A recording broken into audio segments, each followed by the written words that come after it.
Bye bye. Stop.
Bye bye.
phết nó nghe lời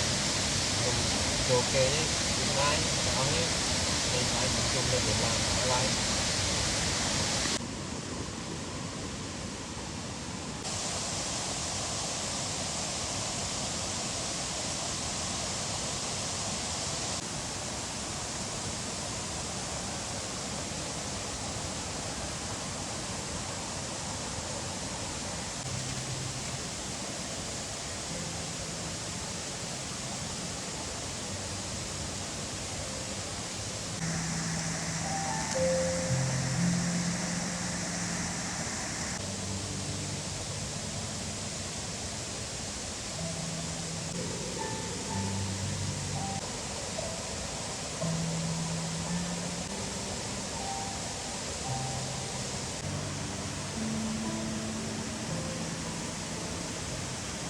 ព្រឹក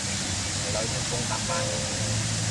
ឡូវយើងដល់មកគ្រួសារហើយយើងថ្ងៃនេះបានមកបាយសាច់ក្រកទៀតមិនយើងគឺសាច់ក្រកហើយនឹងដាក់ពោតទៀត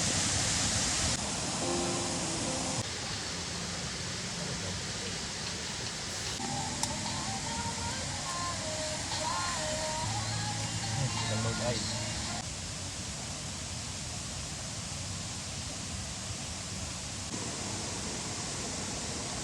នេះឥឡូវយើងបាន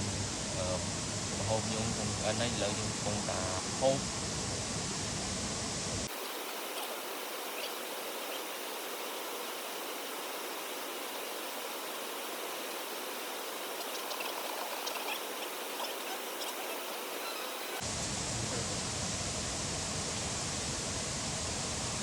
nó ní là cây ép á và nó chai với cái gì nào không ép không đúng đúng nó mà nên ép vậy